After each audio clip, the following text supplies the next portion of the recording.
Bonjour et bienvenue dans cette pause garage. Aujourd'hui nous sommes ici à Bruxelles pour découvrir une voiture mais également un showroom exceptionnel. Et c'est par ici que ça se passe. Allez, venez!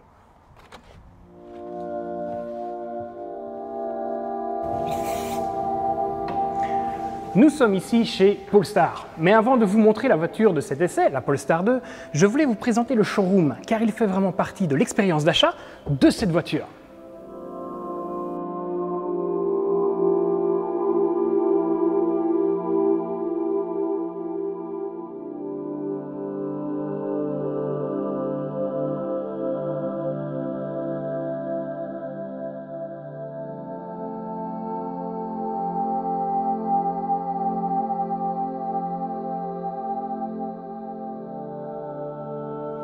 Nous sommes ici dans un showroom luxueux et raffiné qui n'est pas sans rappeler les magasins de la marque Apple. Tout ici est mis en valeur de façon épurée et stylée. C'est vraiment magnifique.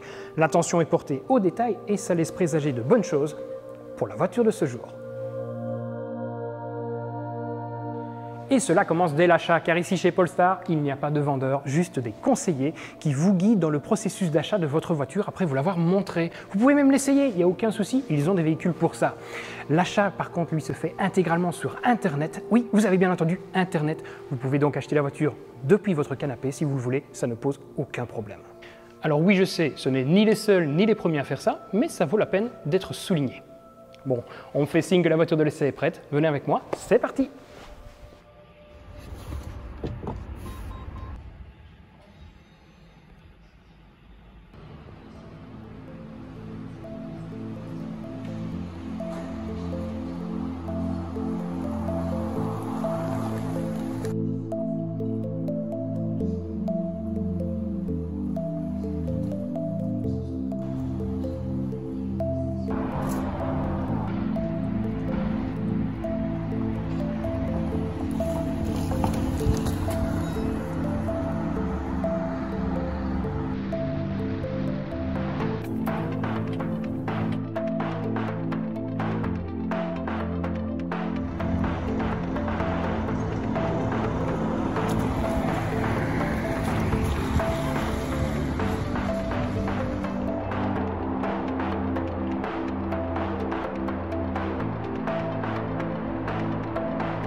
Laissez-moi vous présenter la Polestar 2.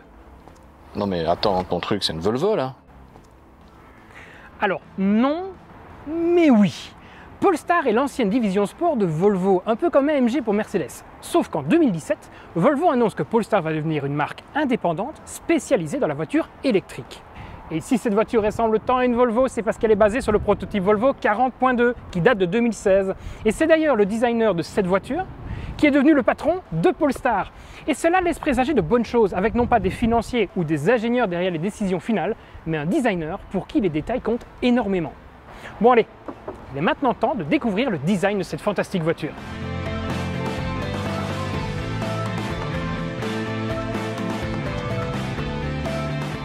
Une fois le prototype repris par Polestar, il fallait bien sûr lui donner une identité qui lui était propre, et différente de Volvo surtout. Ils ont donc retravaillé le dessin avec une toute nouvelle calandre, mais également des jantes retravaillées, et à l'arrière, on retrouve un feu différent avec une ligne supplémentaire. Venez voir!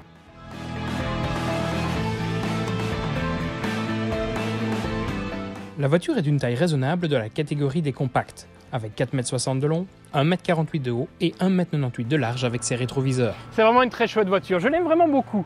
Elle a un petit côté surélevé qui lui donne un look entre le SUV, la berline, mais également le coupé avec ce montant-C. Montant-C qui rappelle très fortement les formes scandinaves origines de cette voiture. Et vous savez ce que j'aime? C'est l'attention portée aux détails, comme pour ces rétroviseurs.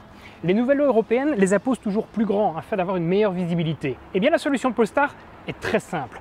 Ils ont mis une vitre fixe et lorsque vous réglez le rétroviseur, eh bien c'est tout le boîtier qui se déplace. C'est très intelligent et ça permet d'avoir un rétroviseur 30% plus petit.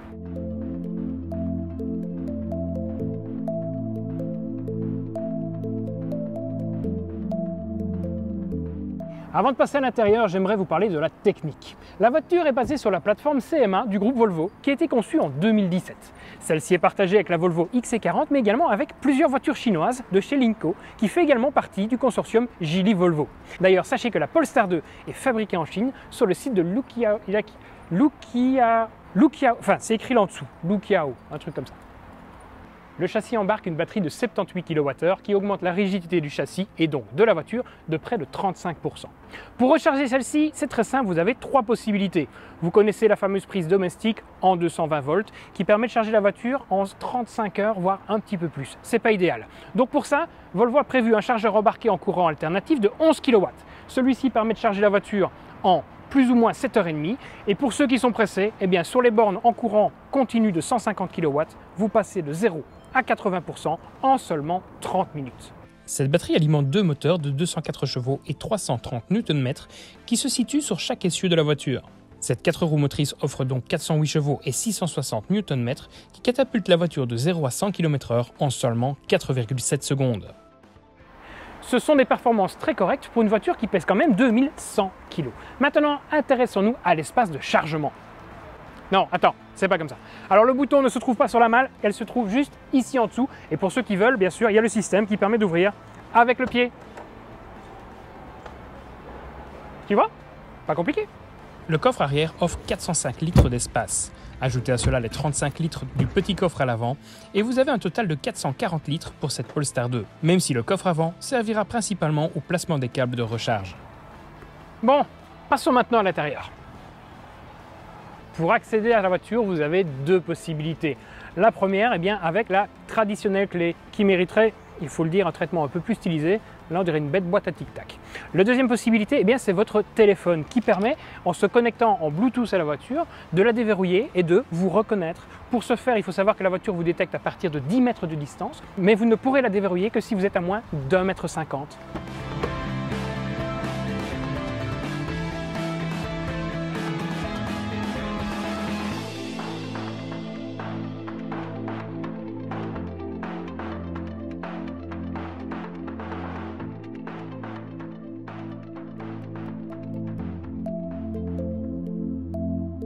À l'intérieur, on est plutôt bien assis, avec un espace à la tête vraiment très large. Je pense qu'en dessous de 2,20 m, ça ne posera absolument aucun problème.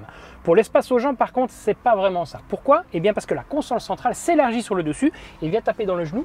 Et comme elle est un peu dure, eh bien c'est pas agréable du tout. Et puisqu'on parle de ça, eh bien parlons des matériaux. Ceux-ci sont vraiment photogéniques. Malheureusement, la qualité d'assemblage, ou en tout cas le toucher, n'est pas au même niveau. À l'arrière, on est plutôt bien installé et c'est en partie dû, c'est étonnant, mais c'est comme ça, à ce tunnel central qui empiète sur la 3e place. Je vous explique pourquoi. La plateforme CMA qui équipe cette voiture est en fait une plateforme partagée avec des voitures thermiques, comme la XC40 dont on a déjà parlé. Et donc, ce tunnel central que vous voyez ici est là pour laisser passer la ligne d'échappement. Et bien Polestar a profité de cet espace pour y mettre les batteries initialement prévues pour être sous les pieds des passagers arrière.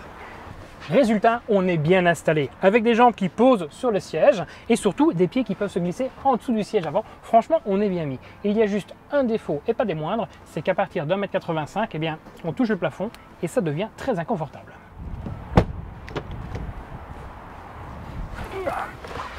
Alors, pour cette voiture, il n'y a pas de bouton démarrer. Même si ça ressemble à une blague un peu enfantine, pour démarrer, eh bien, vous utilisez vos fesses. Et oui, dans le siège se trouve un capteur qui détecte, en plus de la présence de votre téléphone ou de la clé, votre présence, vous reconnaît et vous n'avez plus qu'à enfoncer le frein, mettre la voiture en mode drive et on est parti.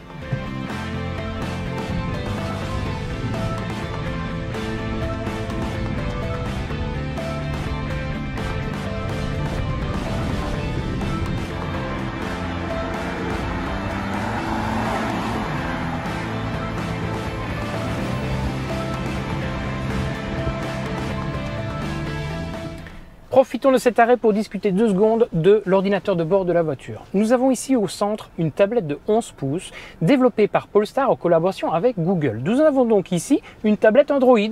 Elle est très intuitive, très rapide, franchement c'est très bien fait. Et elle embarque bien évidemment Google Maps, Google Music mais également Google Store. Attention, vous ne pouvez installer dessus que quelques applications. Alors le top c'est également ceci. Et Google, augmente la température de 1 degré s'il te plaît. Compris, j'augmente la température de 1 degré. Et voilà. Non, c'est vraiment une très très bonne tablette. Alors en plus, Polestar vous offre bien sûr le data pendant 3 ans pour la musique, les cartes et ainsi de suite, mais également 3 ans d'abonnement à Spotify Premium. Allez, c'est reparti. Alors je pense qu'il faut maintenant que nous parlions de la conduite de cette voiture. Son point fort, c'est l'accélération et le freinage.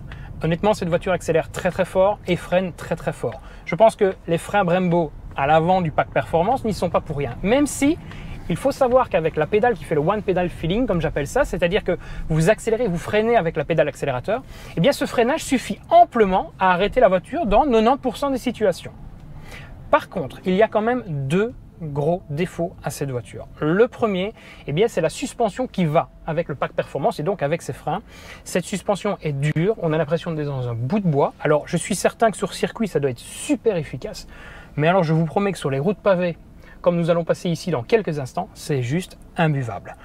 Et la deuxième chose, eh bien, c'est la consommation.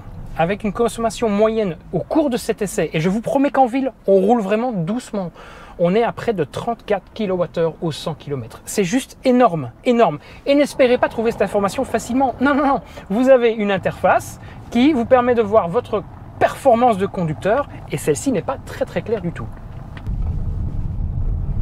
Alors, puisque nous parlions du confort, nous sommes ici sur une rue pavée assez dégradée et je vous promets que la suspension all-in de cette voiture est tout sauf agréable. C'est beaucoup trop dur. Oh. Là, franchement, je passe un très mauvais moment.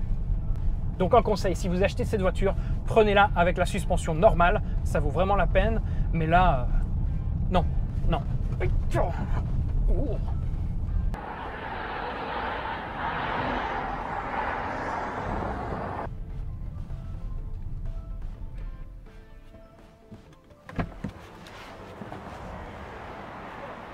Il est maintenant temps de parler du tarif de cette Polestar 2. La voiture de cet essai est une Launch Edition, soit la seule actuellement disponible au catalogue. Elle est affichée à partir de 58 800 €, même si la voiture de cet essai comprend 2 séries, le pack performance avec ses jantes spécifiques, ses freins Brembo, sa suspension ligne et, vous l'avez vu à l'intérieur, la ceinture de couleur orange qui est vraiment magnifique, mais également la tâche remorque qui est une option. La voiture de cet essai est donc à un prix total de 66 300 €, un prix assez conséquent, mais elle comprend 2 séries, le pack pilote et le pack plus, qui comprennent toutes ces options. Plus tard, Polestar proposera une version à 39 900 € avec une plus petite batterie et un seul moteur. Alors, il faut savoir que ces tarifs peuvent effectivement paraître un petit peu élevés. Cependant, compris dans le prix, vous avez pendant 3 ans l'entretien compris et il faut savoir que le technicien vient chercher la voiture chez vous pour faire l'entretien. Pour ce tarif, la Polestar 2 comprend aussi l'ADN Volvo, c'est-à-dire des voitures axées sur la sécurité des occupants, mais aussi des autres usagers de la route depuis plus de 90 ans. La voiture embarque donc un système appelé ADAS, qui comprend une tonne d'assistance à la conduite et qui mériterait une vidéo à lui tout seul. Ils ont même développé une petite pièce en métal appelée le Spoke Block. Celui-ci a pour but, en cas de crash en small overlap, de dévier toutes les pièces en aluminium de la direction et de la suspension pour éviter qu'elles rentrent dans l'habitacle, mais surtout dans la batterie.